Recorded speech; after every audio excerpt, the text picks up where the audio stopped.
ನಮಸ್ಕಾರ. ಕಾಫಿ ಆಯ್ತಾ ಸ್ನೇಹಿತರೆ? ಮೊನ್ನೆ ಬೆಳಗಾವಿಯಲ್ಲಿ ನಡೆದಂತಹ ಅಹಿತಕರ ಘಟನೆ ನಿಮ್ಗೆಲ್ರಿಗೂ ಗೊತ್ತಿದೆ. ಲಕ್ಷ್ಮೀ ಹೆಬ್ಬಾಳ್ಕರ್ ಅವರಂತೂ ಈ ಘಟನೆ ಸಂಬಂಧಪಟ್ಟಂತೆ ನಾನು ಯಾವುದೇ ಕಾರಣಕ್ಕೆ ಸಿ ಟಿ ರವಿಯವನ್ನ ಕ್ಷಮಿಸೋದಿಲ್ಲ, ಅದೇ ರೀತಿಯಲ್ಲಿ ಇದಕ್ಕೊಂದು ತಾರ್ಕಿಕ ಅಂತ್ಯವನ್ನು ಹಾಡ್ತೇನೆ, ಸಿ ಟಿ ರವಿ ಅವರಿಗೆ ಶಿಕ್ಷೆಯನ್ನು ಕೊಡಿಸ್ತೇನೆ ಅಂತಕೊಂಡು ಓಡಾಡ್ತಾ ಇದ್ದಾರೆ.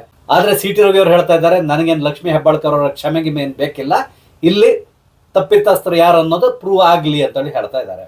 ಇದೆಲ್ಲದ್ರ ನಡುವೆ ಬಸವರಾಜ ಹೊರಟ್ಟಿ ಅವರು, ಅಂದ್ರೆ ಸಭಾಪತಿಯಾದಂತಹ ಬಸವರಾಜ ಹೊರಟ್ಟಿ ಅವರು ಒಂದು ಹೇಳಿಕೆಯನ್ನು ಕೂಡ ಕೊಟ್ಬಿಟ್ಟಿದ್ದಾರೆ. ಅದೇನಂತ ಹೇಳಿದ್ರೆ, ಇದು ಮುಗಿದ ಅಧ್ಯಾಯ ಅಂತೇಳಿ ಹೇಳಿದ್ದಾರೆ. ಅಂದ್ರೆ ನಾನು ಇಬ್ಬರನ್ನು ಕರೆಸಿ ಸಂಪೂರ್ಣವಾಗಿ ಅವ್ರ ಜೊತೆ ಕೂತ್ಕೊಂಡು ಮಾತಾಡಿದ್ದೇನೆ, ಅದೇ ರೀತಿಯಲ್ಲಿ ವಿಡಿಯೋ ಆಡಿಯೋ ಎರಡನ್ನೂ ನಾನು ಸಂಪೂರ್ಣವಾಗಿ ಚೆಕ್ ಮಾಡಿದ್ದೇನೆ.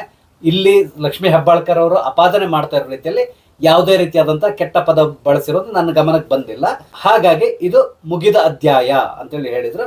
ಆದ್ರೂ ಕೂಡ ಪುನಃ ಏನಾದರೂ ಈಗ ಲಕ್ಷ್ಮೀ ಹೆಬ್ಬಾಳ್ಕರ್ ಅವರು ನಿನ್ನೆ ಒಂದೆರಡು ವಿಡಿಯೋ ಕೂಡ ರಿಲೀಸ್ ಮಾಡಿದ್ದಾರೆ. ಅದಕ್ಕೆ ಸಂಬಂಧಪಟ್ಟಂತೆ ಆ ವಿಡಿಯೋಗಳನ್ನೆಲ್ಲ ನಂಗೆ ಸಬ್ಮಿಟ್ ಮಾಡಿದರೆ ನಾನು ಅದನ್ನು ಚೆಕ್ ಮಾಡ್ತೇನೆ, FSL ರಿಪೋರ್ಟ್ ತಗೊಳ್ತೇನೆ ಅಂತೇಳಿ ಹೇಳಿದ್ದಾರೆ. ಅದೇ ರೀತಿಯಲ್ಲಿ ಇನ್ನೊಂದು ಕುತೂಹಲಕಾರಿ ವಿಷಯ ಏನು ಅಂತೇಳಿ ಹೇಳಿದ್ರೆ, ಪೊಲೀಸರೀಗ ಅಲ್ಲಿ ಸ್ಥಳ ಮಹಾಜರು ಮಾಡಬೇಕು ಅಂತೇಳಿ ಹೇಳ್ತಾ ಇದ್ದಾರೆ. ಆದ್ರೆ ಸ್ಥಳ ಮಹಾಜರು ಮಾಡ್ಲಿಕ್ಕೆ ನಾನು ಪರ್ಮಿಷನ್ ಕೊಡ್ತಾ ಇಲ್ಲ ಅಂತ ಕೊಂಡು ಕಡಾಖಂಡಿತವಾಗಿ ಹೇಳಿದ್ದಾರೆ. ಈಗಾಗಲೇ ಸುವರ್ಣಸೌಧವನ್ನ ಬೀಗ ಹಾಕಿ ಸುವರ್ಣಸೌಧಕ್ಕೆ ಇನ್ನು ಅದನ್ನ ಬೀಗವನ್ನು ಓಪನ್ ಮಾಡುವ ಪ್ರಶ್ನೆ ಇಲ್ಲ. ಹಾಗಾಗಿ ಸ್ಥಳ ಮಹಾಜರು ಈ ಪ್ರಕ್ರಿಯೆ ನಡೆಯಲ್ಲ ಅಂತೇಳಿ ಹೇಳಿದರು. ಅಂದ್ರೆ ಇಲ್ಲಿ ಏನಾಗಿದೆ ಅಂದ್ರೆ, ಸ್ಪೀಕರ್ ಪರ್ಮಿಷನ್ ಇಲ್ಲದೆ ಯಾರು ಕೂಡ ಸದನದ ಒಳಗಡೆ ಎಂಟರ್ ಆಗುವಾಗಿಲ್ಲ. ಆದ್ರೆ ಪೊಲೀಸರು ಮಹಾಜರು ಅಂತೇಳಿ ಹೇಳ್ತಾ ಇದ್ದಾರೆ.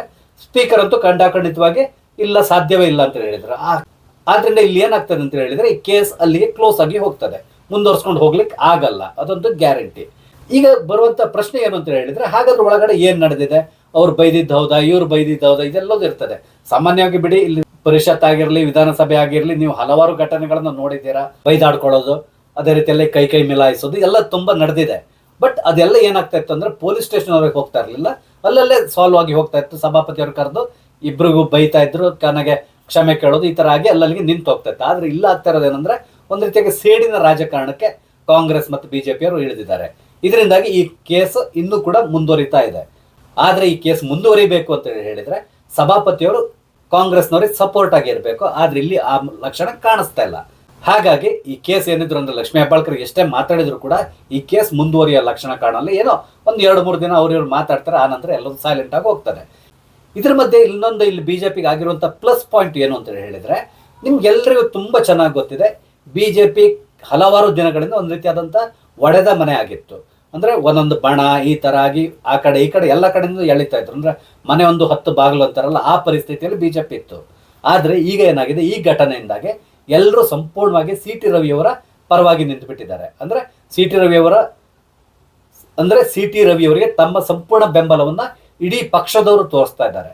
ಇದರಿಂದಾಗಿ ಏನಾಗಿದೆ ಅಂದ್ರೆ, ಬಿಜೆಪಿ ಒಳಗಡೆ ಇರುವಂತಹ ವೈಮನಸ್ಯ ಸ್ವಲ್ಪ ದೂರ ಆದ ರೀತಿಯಲ್ಲಿ ಕಾಣಿಸ್ತಾ ಇದೆ. ಅಂದ್ರೆ ಯತ್ನಾಳ್ ಮತ್ತೆ ವಿಜೇಂದ್ರ ಅವರ ಗ್ರೂಪ್ ಮಧ್ಯೆ ನಡೀತಾ ಇದ್ದಂತ ವೈಮನಸ್ಸೆ ನಿಮ್ಗೆ ತುಂಬಾ ಚೆನ್ನಾಗಿ ಗೊತ್ತಿದೆ.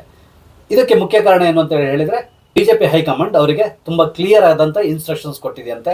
ಎಲ್ಲರೂ ಒಟ್ಟಾಗಿ ಹೋರಾಡಿ ಈ ವಿಷಯದಲ್ಲಿ, ಇದು ಒಂದು ನಿಮ್ಗೆ ಅನಾಯಾಸವಾಗಿ ಸಿಕ್ಕಿರುವಂತ ಬ್ರಹ್ಮಾಸ್ತ್ರ. ಹಾಗಾಗಿ ಈ ಚಾನ್ಸ್ ಅನ್ನ ಬಿಟ್ಕೊಡ್ಬೇಡಿ, ಸರ್ಕಾರದ ಮೇಲೆ ಮುಗಿ ಬೀಳಿ ಅಂತೇಳಿ ಹೇಳಿದ್ದಾರೆ. ಅದೇ ರೀತಿಯಲ್ಲಿ ಸಿ ಟಿ ರವಿಯವರ ಮೇಲೆ ಹಲ್ಲೆಗೆ ಯತ್ನ ಕೂಡ ನಡೆದಿದೆ. ಅಂದ್ರೆ ಸುವರ್ಣಸೌಧದ ಒಳಗಡೆನೆ ಕೆಲವರು, ಅಂದ್ರೆ ಲಕ್ಷ್ಮೀ ಹೆಬ್ಬಾಳ್ಕರ್ ಅವರ PA ಅದೇ ರೀತಿಯಲ್ಲಿ ಮತ್ತೆ ಇನ್ನು ಕೆಲವರೆಲ್ಲ ಬಂದಿದ್ರು.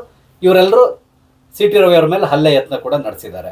ಈ ವಿಡಿಯೋಗಳನ್ನ ಕೂಡ ರಿಲೀಸ್ ಮಾಡಿ, ಈ ವಿಡಿಯೋನ ಇಟ್ಕೊಂಡು ಮಾತಾಡಿ ನೀವು ಅಂತ ಕೂಡ ಇವ್ರಿಗೆ ಇನ್ಸ್ಟ್ರಕ್ಷನ್ಸ್ ಕೊಟ್ಟಿದ್ದಾರೆ.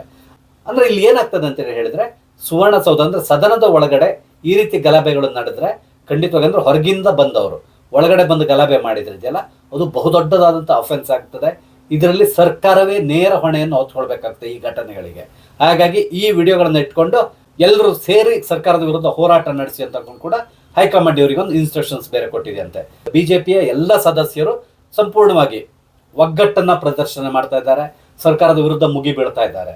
ಅಂದ್ರೆ ಈಗಾಗಲೇ ಕರ್ನಾಟಕ ಸರ್ಕಾರದಲ್ಲಿ ಏನೆಲ್ಲ ನಡೀತಾರೆ ನಿಮ್ಗೆ ತುಂಬಾ ಚೆನ್ನಾಗಿ ಗೊತ್ತಿರೋ, ಒಂದು ಎಲ್ಲೇ ಕೂಡ ಡೆವಲಪ್ಮೆಂಟ್ಸ್ ನಡೀತಾ ಇಲ್ಲ, ಸರ್ಕಾರದ ಬಳಿ ಹಣ ಇಲ್ಲ, ಹೀಗೆ ಹಲವಾರು ಸಮಸ್ಯೆಗಳಿಂದ ನರಳುತ್ತಾ ಇದೆ ಅಂತಲೇ ಹೇಳ್ಬೋದು. ಈ ಸಂದರ್ಭದಲ್ಲಿ ಇದೊಂದು ಅಸ್ತ್ರ ಇವರಿಗೆ ಸಿಕ್ಕಿ, ಈ ಅಸ್ತ್ರದ ಮುಖಾಂತರ ಕಾಂಗ್ರೆಸ್ ಸರ್ಕಾರದ ಮೇಲೆ ಇವರು ಮುಗಿ ಬೀಳ್ತಾ ಇರೋದ್ರಿಂದ ಕಾಂಗ್ರೆಸ್ ಸರ್ಕಾರ ಮತ್ತೂ ಕೂಡ ಈ ಕಟ್ಟಿ ಸಿಲುಕಾಕೊಳ್ತದೆ. ಅದೇ ರೀತಿಯಲ್ಲಿ ಬಿಜೆಪಿಯವರು ಇನ್ನೊಂದು ಪ್ಲಸ್ ಪಾಯಿಂಟ್ ಏನು ಅಂತ ಹೇಳಿದ್ರೆ, ಕಾಂಗ್ರೆಸ್ ಒಳಗಡೆನೂ ಕೂಡ ಈ ಘಟನೆ ಸಂಬಂಧಪಟ್ಟಂತೆ ಬಿರುಕುಗಳು ಕಾಣಿಸ್ತಾ ಇದೆ. ಅಂದ್ರೆ ಒಬ್ಬೊಬ್ರು ಒಂದೊಂದು ರೀತಿಯಲ್ಲಿ ಮಾತಾಡ್ತಾ ಇದ್ದಾರೆ. ಕೆಲವರು ಬಹಳಷ್ಟು ಬೇಸರ ಪಟ್ಕೊಂಡಿದ್ದಾರೆ. ಅದಕ್ಕೆ ಮುಖ್ಯ ಕಾರಣ ಏನು ಅಂತ ಹೇಳಿದ್ರೆ, ಲಕ್ಷ್ಮೀ ಹೆಬ್ಬಾಳ್ಕರ್ ಮತ್ತೆ ಅವರ ಹಿಂದೆ ನಿಂತಿರುವಂತಹ ಪ್ರಭಾವಿ ವ್ಯಕ್ತಿ ಯಾರಿದ್ದಾರೆ, ಪ್ರಭಾವಿ ಮಿನಿಸ್ಟರ್ ಇದ್ದಾರಲ್ಲ, ಅವರಿಬ್ಬರ ವಿರುದ್ಧವಾಗಿ ಹಲವಾರು ಜನರಲ್ಲಿ ನಿಂತಿದ್ದಾರೆ. ಯಾಕಂದ್ರೆ ಇವರು ಸ್ವಲ್ಪ ದಬ್ಬಾಳಿಕೆ ಜಾಸ್ತಿ ಆಗ್ತಾನೆ ಇದೆ ಅನಿಸ್ತದೆ. ಹಾಗಾಗಿ ಇವರೆಲ್ಲರೂ ಅವ್ರ ವಿರುದ್ಧವಾಗಿ ಮಾತಾಡ್ಲಿಕ್ಕೆ ಶುರು ಮಾಡಿದ್ದಾರೆ. ಸತೀಶ್ ಜಾರಕಿಹೊಳಿ ಅವರು ಮೊನ್ನೆ ಏನು ಹೇಳಿದ್ರು ನಿಮ್ಗೆ ಗೊತ್ತಿದೆ. ಅದೇ ರೀತಿಯಲ್ಲಿ ಟಿ ಬಿ ಜಯಚಂದ್ರ ಅವರು ಹೇಳಿದ್ರು. ಹಲವಾರು ಜನ ಮಾತಾಡ್ತಾ ಇದ್ದಾರೆ. ಈ ಘಟನೆಯನ್ನ ಇಲ್ಲೇ ಬಿಟ್ಟು ಬಿಡ್ಬೇಕಿತ್ತು. ಇವರು ಸುಮ್ಮನೆ ಯಾರಿಗೋ ಸಪೋರ್ಟ್ ಮಾಡ್ಲಿಕ್ಕಾಗಿ ಈ ಘಟನೆಯನ್ನು ಮುಂದುವರ್ಸ್ಕೊಂಡು ಹೋಗ್ತಾ ಇದ್ದಾರೆ. ಇದರಿಂದಾಗಿ ಸರ್ಕಾರಕ್ಕೆ ಮುಜುಗರ ಆಗ್ತದೆ ಹೊರತು ಬೇರೆ ಯಾರಿಗೆ ಏನೂ ಆಗಲ್ಲ. ಇದರಲ್ಲಿ ಈ ಕೇಸ್ನ ಇಲ್ಲಿಗೆ ಬಿಟ್ಬಿಡೋದು ಒಳ್ಳೇದು ಅಂತ ಕೂಡ ಅವರು ಹೇಳ್ಕೊತಾ ಇದ್ದಾರೆ. ಆದ್ರೆ ಆ ರೀತಿಯಲ್ಲಿ ಮಾಡ್ಲಿಕ್ಕೆ ಇಲ್ಲಿರುವಂತಹ ಪ್ರಭಾವಿ ವ್ಯಕ್ತಿ ಬಿಡ್ತಾ ಇಲ್ಲ. ಡಾಕ್ಟರ್ ಪರಮೇಶ್ವರ್ ಅವರು ಕೂಡ ಬಹಳಷ್ಟು ಅಪ್ಸೆಟ್ ಆಗಿದ್ದಾರೆ ಈ ವಿಷಯದಲ್ಲಿ. ಯಾಕಂತ ಹೇಳಿದ್ರೆ ಮೊನ್ನೆ ಪತ್ರಕರ್ತರು ಇವ್ರನ್ನ ಪ್ರಶ್ನೆ ಮಾಡಿದಾಗ, ಅಂದ್ರೆ ರಾತ್ರಿ ಎಲ್ಲ ಸಿ ಟಿ ರವಿ ಅವ್ರನ್ನ ಅರೆಸ್ಟ್ ಮಾಡ್ಕೊಂಡು ಊರೆಲ್ಲ ಸುತ್ತಿದಿರಲ್ಲ, ಯಾಕೆ ಅಂತೇಳಿ ಕೇಳಿದ್ದಕ್ಕೆ, ಇಲ್ಲ ನನಗೆ ಅದಕ್ಕೆ ಸಂಬಂಧಪಟ್ಟಂತ ಯಾವುದೇ ಮಾಹಿತಿ ಇಲ್ಲ ನನ್ನ ಹತ್ರ ಅಂತೇಳಿ ಹೇಳಿದ್ರು. ಅಂದ್ರೆ ಒಬ್ಬ ಗೃಹ ಮಂತ್ರಿಯಾಗಿ ಒಬ್ಬ MLC ನ ಅರೆಸ್ಟ್ ಮಾಡಿದ್ದಾರೆ. ಆ MLC ನ ಅರೆಸ್ಟ್ ಮಾಡಿದ್ಮೇಲೆ ಆತನ ಯೋಗಕ್ಷೇಮ ನೋಡ್ಕೋಬೇಕು, ಅಥವಾ ಆತನನ್ನು ಎಲ್ಲಿ ಇಟ್ಟು ಯಾವ ರೀತಿಯಲ್ಲಿ ಅವ್ರನ್ನ ಪ್ರೊಟೆಕ್ಟ್ ಮಾಡ್ತಾ ಇದ್ದೀರಾ, ಯಾವ ರೀತಿ ಭದ್ರತೆ ಕೊಡ್ತಾ ಇದ್ದೀರಾ, ಇದೆಲ್ಲ ರೀತಿಯಾದಂತಹ ಮಾಹಿತಿ ಡಾಕ್ಟರ್ ಪರಮೇಶ್ವರ್ ಅಥವಾ ಗೃಹ ಮಂತ್ರಿಗೆ ಸಿಗ್ಬೇಕಿತ್ತು. ಆದ್ರೆ ಇಲ್ಲಿ ಯಾವುದೇ ರೀತಿಯಾದಂತಹ ಮಾಹಿತಿ ಡಾಕ್ಟರ್ ಪರಮೇಶ್ವರ್ ಅವ್ರಿಗೆ ಸಿಗ್ತಾ ಇಲ್ಲ. ಆದ್ರೆ ಇನ್ನೋರ್ವ ವ್ಯಕ್ತಿ, ಪ್ರಭಾವಿ ವ್ಯಕ್ತಿ, ಆತ ಏನ್ ಮಾಡ್ತಾ ಇದ್ರು ಅಂದ್ರೆ ಈ ಸಂಪೂರ್ಣ ಪ್ರಹಸನದ ಡೈರೆಕ್ಟರ್ ಅವರು ಆಗಿದ್ರು ಅಂತೇಳಿ ಹೇಳ್ತಾರೆ. ಆ ಪ್ರಭಾವಿ ವ್ಯಕ್ತಿ ಯಾರು ಅನ್ನೋದು ನಿಮ್ಗೆ ಗೊತ್ತಿರ್ತದೆ. ಮುಂದಿನ ದಿನಗಳಲ್ಲಿ ಅವ್ರ ಹೆಸರು ಹೊರಗೆ ಬರ್ತದೆ, ಆವಾಗ ಮಾತಾಡೋಣ ಅದ್ರ ಬಗ್ಗೆ. ಆದ್ರಿಂದ ಡಾಕ್ಟರ್ ಪರಮೇಶ್ವರ್ ಅವರು ಕೂಡ ಬಹಳಷ್ಟು ಅಪ್ಸೆಟ್ ಆಗಿದ್ದಾರೆ. ಯಾಕಂದ್ರೆ ಹಲವಾರು ಜನ ಕೇಳ್ತಾ ಇದ್ದಾರೆ. ಈಗ ಆದಿ ಬೀದಿಯಲ್ಲಿ ಹೋಗೋರೆಲ್ಲ ಪ್ರಶ್ನೆ ಮಾಡ್ತಾರೆ, ಗೃಹ ಮಂತ್ರಿಗಳು ಏನ್ ಮಾಡ್ತಾ ಇದ್ರು ಅಂತೇಳಿ ಕೇಳ್ತಾರೆ. ಮೊನ್ನೆ ಪ್ರಹ್ಲಾದ್ ಜೋಶಿ ಅವರು ಕೂಡ ಕೇಳಿದ್ರು, ಮಾಹಿತಿ ಇಲ್ಲ ಅಂತ ಹೇಳಿದ್ಮೇಲೆ ನೀವು ಯಾಕ್ರಿ ಗೃಹ ಮಂತ್ರಿ ಆಗಿದ್ದೀರಾ, ರಿಸೈನ್ ಮಾಡಿಬಿಟ್ಟು ಮನೆಗೆ ಹೋಗ್ರಿ ಅಂತೇಳಿ ಹೇಳಿದ್ದಾರೆ, ಅಥವಾ ಬೇರೆ ಯಾರನ್ನಾದ್ರು ಮಾಡಿ ಅಂತೇಳಿ ಹೇಳಿದ್ದಾರೆ. ಅಂದ್ರೆ ಇದು ಕಾಮನ್ ಆಗಿ ಪ್ರತಿಯೊಬ್ರು ಕೂಡ ಕೇಳ್ತಾರೆ. ಒಬ್ಬ ಆರ್ಡಿನರಿ ಪರ್ಸನ್ನ ಅರೆಸ್ಟ್ ಮಾಡಿದ್ರೆ ಅದು ಬೇರೆ, ಇದು ಹಾಗಲ್ಲ. ಓರ್ವ MLC ನ ಅರೆಸ್ಟ್ ಮಾಡಿದ್ದಾರೆ, ಆತ ತಪ್ಪು ಮಾಡಿರ್ಬೋದು, ಅದು ಏನೇ ಇರಲಿ ಅದು ಬೇರೆ, ಸೆಕೆಂಡ್ರಿ. ಆದ್ರೆ ಅವ್ರನ್ನ ಅರೆಸ್ಟ್ ಮಾಡಿ ಎಲ್ಲೋ ಒಂದ್ ಕಡೆ ಪೊಲೀಸ್ ಸ್ಟೇಷನ್ ಇರಿಸೋದು ಸಂಪ್ರದಾಯ. ಆದ್ರೆ ಇಲ್ಲಿ ಹಾಗಲ್ಲ, ಅವ್ರನ್ನ ತಗೊಂಡು ರಾತ್ರಿ ಎಲ್ಲ ಸುತ್ತಿಸಿದ್ದಾರೆ. ಇದನ್ನ ಪ್ರತಿಯೊಬ್ಬನು ಕೂಡ ಕ್ವಶನ್ ಮಾಡ್ತಾನೆ. ಅದೇ ರೀತಿಯಲ್ಲಿ ಗೃಹ ಮಂತ್ರಿ ಅವ್ರನ್ನ ಕೂಡ ಕೇಳ್ತಾರೆ, ನೀವೆಲ್ಲಿ ಹೋಗಿದ್ದೀರಾ ಸ್ವಾಮಿ ಅಂತೇಳಿ.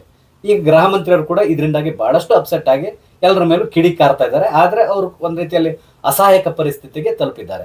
ನೋಡೋಣ, ನಾಡಿದ್ದು ಸಂಪೂರ್ಣ ಹೈಕಮಾಂಡೇ ಬೆಳಗಾವಿ ಬರ್ತಾ ಇದೆ, ಅವರ CWC ಮೀಟಿಂಗ್ ಇದೆ.